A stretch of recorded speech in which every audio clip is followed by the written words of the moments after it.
Assalamualaikum warahmatullahi wabarakatuh. Para siswa sekalian, pada kesempatan kali ini kita akan belajar materi listrik arus searah atau disebut juga dalam bahasa Inggrisnya direct current atau sering disingkat DC. Materi pertama adalah arus listrik. Apa itu arus listrik?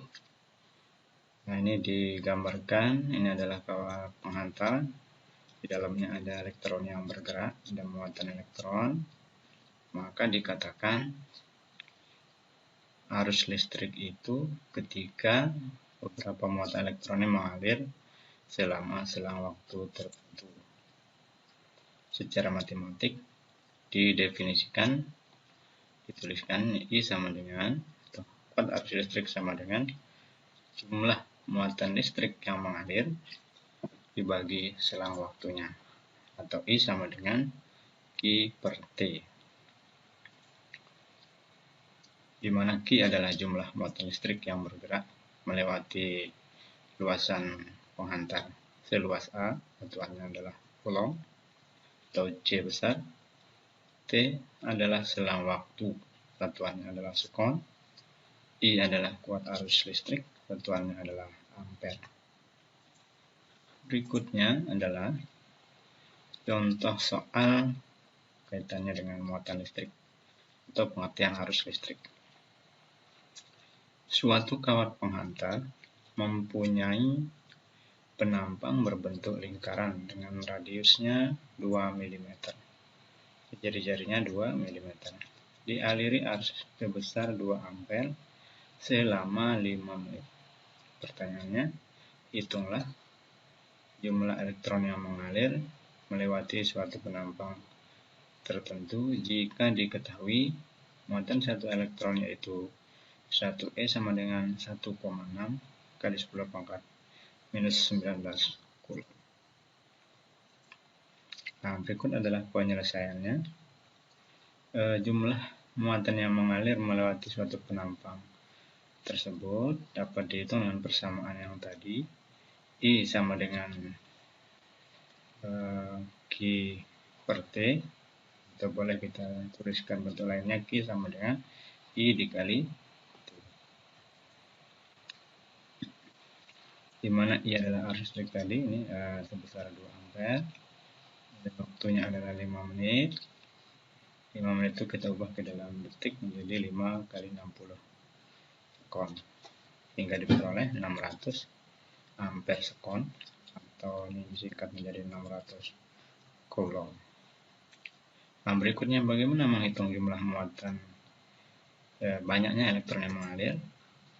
Elektron yang mengalir melalui penampang tersebut adalah N sama dengan Q dibagi E.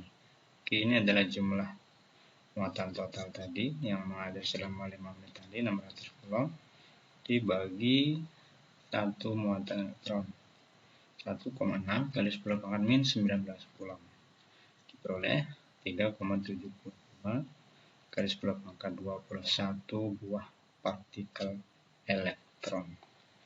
Jadi sangat besar nilainya.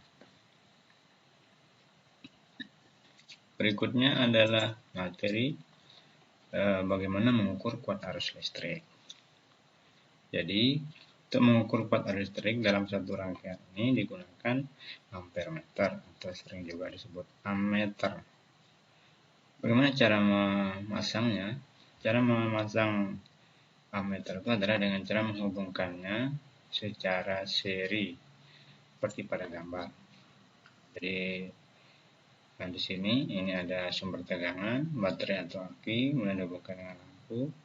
Nah, kemudian di antara kabelnya itu diputus, baru dipasang ampere meter. Ini namanya dihubungkan secara seri. Bagaimana cara membaca hasil pengukurannya? Hasil pengukurannya adalah yaitu skala yang ditunjuk oleh jarumnya dibagi nanti dengan skala maksimumnya. Skala maksimumnya di sini dikali batas ukurnya. Batas ukurnya ada di bawah nanti di sini. Ya, berikut ini contohnya.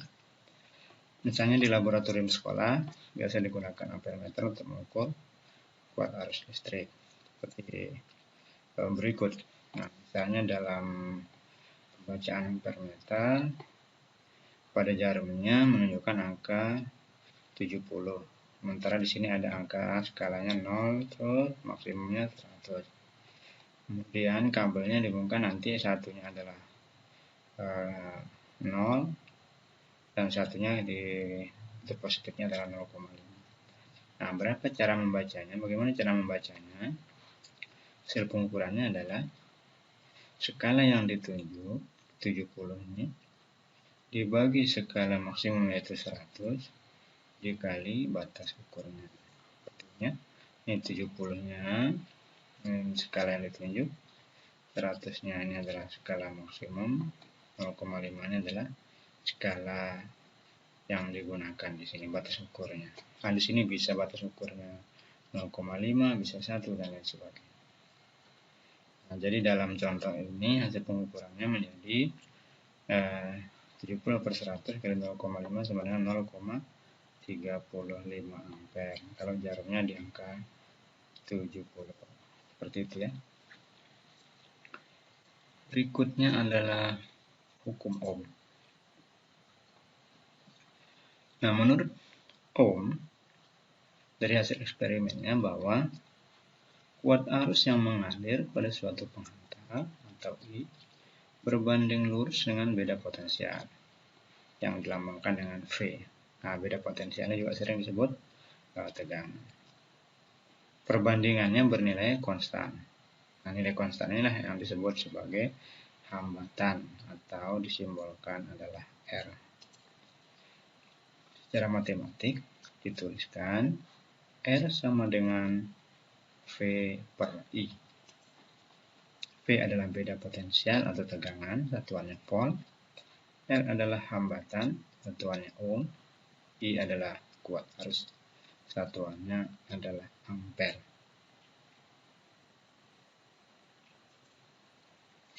Nah, seperti apa bentuk eksperimennya Ohm?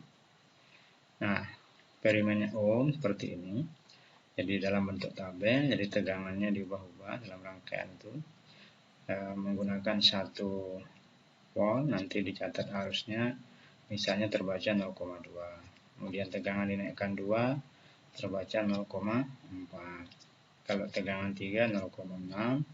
Tegangan 4 terbaca 0,8 dan 5 nanti peroleh hasil 1,0 ampere. Sehingga pada kolom ketiga, jika tegangan dibagi dengan arus, V dibagi I, diperoleh 1 dibagi 0,2 diperoleh 5. Ini semua pembaginya memperoleh angka 5.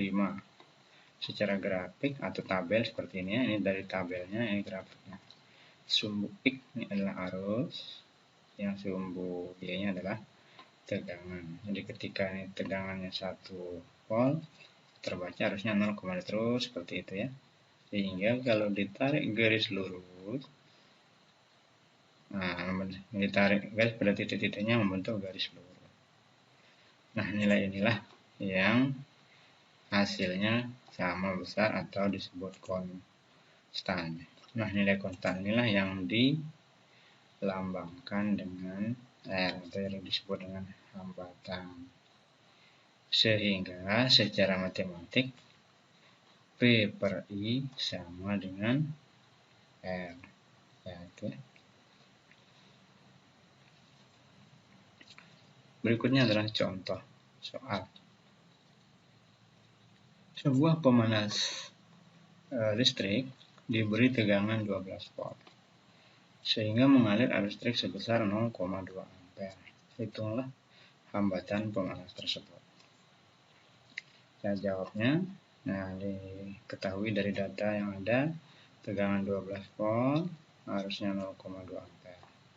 Dengan menggunakan persamaan hukum Ohm tadi, R sama dengan V per I.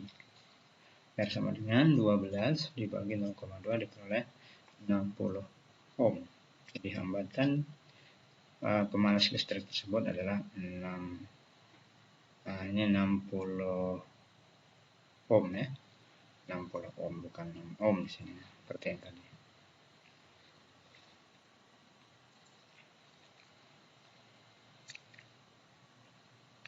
Materi berikutnya adalah rangkaian resistor atau hambatan. Nah, seperti ini nanti kita susun. Nah, ini simulasi rangkaian dengan software pad. Nanti pada pertemuan berikutnya kita akan praktik menggunakan software pad seperti ini ya. Ini ada resistornya, ada 3 buah, R1, R2, R3. Kemudian ini ada ampere meter, di sini ada baterai atau sumber tekanan. Ini contoh data yang ada. Baterainya 9 volt, R1 10, R2 10, R3 10. Nah, ini masing-masing R ini bisa dilihat tegangannya dengan voltmeter. Kalau untuk mengukur arus, ini secara seri disisipkan di kabel, diputus kabelnya baru disambung. Ini kalau ampere meter. Sedangkan tegangan, cara mengukurnya adalah dengan meletakkan ujung-ujung voltmeter pada setiap ujung resistor. Seperti ini namanya secara paralel. Secara skematik dituliskan seperti ini. Di antara kawat A dan B ini ada 3 resistor, R1, R2, R3. Nah, secara paralel diukur peroleh nanti P1, P2, dan P3.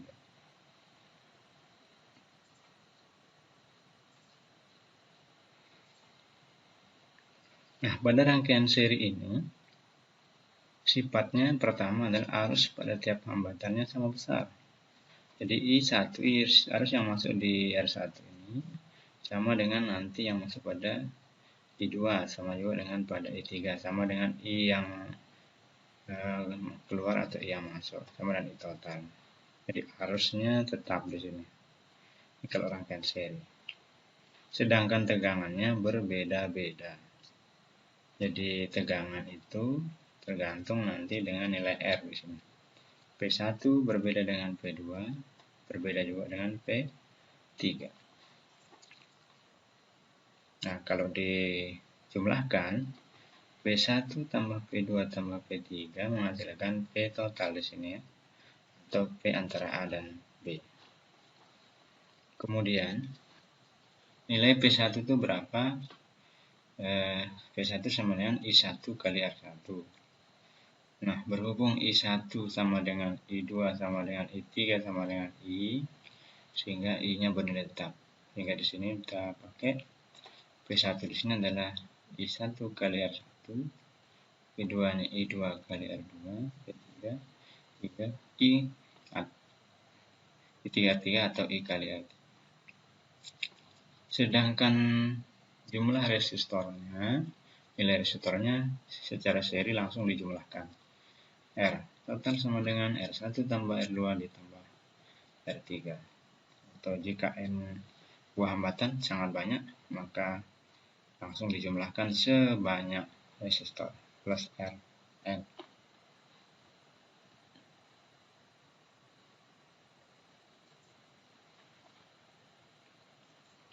Materi berikutnya adalah rangkaian paralel pada resistor ini. Nah, ini namanya paralel. Paralel ini berjejer ya. Artinya kutub positif nanti searah dengan positif tiga-tiganya, negatif juga sama posisinya di sini. Namanya paralel. Secara skema ditulis seperti ini.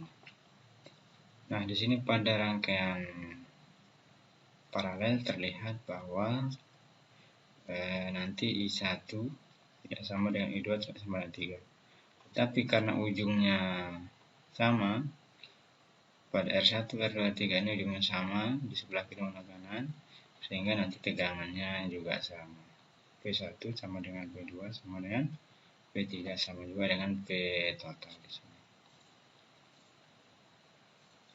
Seperti itu ya. Sifat rangkaiannya pada tegangan tegangan pada rangkaian paralel itu sama besar. P1 sama dengan P2 sama dengan P3 sama dengan P total. Sedangkan arusnya berbeda-beda. Nah, ini jadi kebalikan dengan sifat rangkaian seri. Secara tematik dirumuskan I1 yang ini I total masuk sama dengan I1 tambah I2 sama dengan I3. Nah, ini juga yang disebut dengan hukum satu Kirchhoff. Nanti kita jelaskan secara khusus. Sehingga diperoleh I1 ini sama dengan P1 per R1 atau P total dibagi R1 karena nilainya sama. I2 itu VAB per R2, I3 itu VAB per R3, dan I total sama dengan VAB atau P total per R paralel, R total. Dan untuk memperoleh nilai hambatan total pada rangkaian paralel, nilainya semakin mengecil ya, makin kecil, sehingga totalnya menjadi 1/R paralel sama dengan 1/R1 tambah 1/R2 ditambah 1/R3 dan seterusnya plus 1/N jika resistornya banyak, sebanyak N buah. Ya, demikianlah perbandingan antara rangkaian seri dan rangkaian paralel. Kembali tadi, kalau rangkaian seri seperti ini, nah sedangkan paralel persamaannya seperti ini. Oke, kita lanjutkan. Nah, berikut adalah contoh rangkaian resistor. Ada 3 buah resistor masing-masing 10 ohm, 4 ohm, dan 6 ohm. Disusun secara seri dan ujungnya dihubungkan dengan baterai sebesar 60 volt. Pada gambar. Pertanyaannya, A. Tentukan kuat arus yang mengalir pada rangkaian. Maksudnya kuat arus totalnya berapa sini. Yang kedua, berapa beda potensial antara titik A dan B? Beda potensial untuk tegangannya di sini berapa? Yang C, beda potensial antara B dan C. Dan yang D, beda potensial antara C dan kita jawab. Nah, ini skema rangkaiannya tadi. Ada 3 resistor atau 3 hambatan, 10 ohm, 4 ohm, dan 6 ohm. Tegangan baterainya 60 volt. Nah, kita menggunakan persamaan hukum Ohm. PAD, tegangan antara A dan D sama dengan I total dikali R AD atau R serinya di sini. Ini tegangannya 60 volt. I-nya ini akan kita cari. RAD ini adalah jumlah resistor secara seri langsung dijumlahkan jika seri. DR totalnya menjadi 10 tambah 4 tambah 6. Peroleh 20 ohm. Sehingga I sama dengan 60 dibagi 20, peroleh I sama dengan 3 ampere. Jadi kuat arus yang mengalir pada rangkaian ini adalah 3 ampere. Jadi yang masuk di sini sebesar 3 ampere, kemudian keluar dari rangkaian ini juga 3 ampere. Jadi secara 3 ampere. I1, I2, I3 ini juga sama nilainya itu 3 ampere karena rangkaiannya bersifat seri, bentuknya seri. Untuk mencari beda potensial pada masing-masing resistor, PAB berarti I kali R, AB 3 kali 10, 30. PBC itu berarti I kali R, BC 3 kali 4. PCD sama dengan 3 kali 6, 14. Kenapa I-nya sama di sini 3 ampere? Karena rangkaiannya bersifat seri. Jika kita jumlahkan tegangan ini, 30 tambah 12 tambah 18 sama dengan 60. Jadi 60 volt ini terbagi ke dalam 3 jenis tegangan di sini. hambatan 10 ohm ini dia tegangannya 30, di 4 ohm ini 12, di 6 ohm ini 18. Seperti itu dia. Bisa dipahami ya. Nah, nanti untuk tegangan, untuk rangkaian paralel bisa dicoba di sini dengan mengikuti sifat-sifat rangkaian paralel tadi.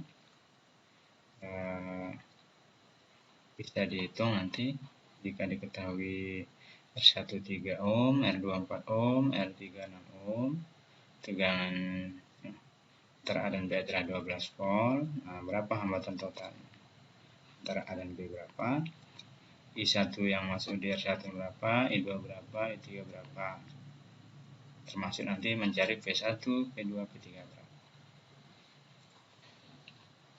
Terus soal kedua, ini contoh rangkaian gabungan. Nah, ini gabungan antara rangkaian seri dan paralel, sehingga disebut rangkaian gabungan atau campuran. Silakan nanti dicari di sini rangkaian R resistor yang mana saja yang seri, yang mana yang paralel. Nah, ini untuk soal nomor 2 ini cara mengerjakannya dimulai dari sebelah kanan. Nanti di sini ya. Ini 6 ohm diseri dengan 6, diseri dengan 6. Hasilnya itu, serinya itu nanti diparalel dengan 9. Nah, hasilnya itu diseri lagi dengan 5 dan 9 ketemu. Nah, demikian materi kita pada pertemuan hari ini. Akan kita lanjutkan nanti pada pertemuan berikutnya.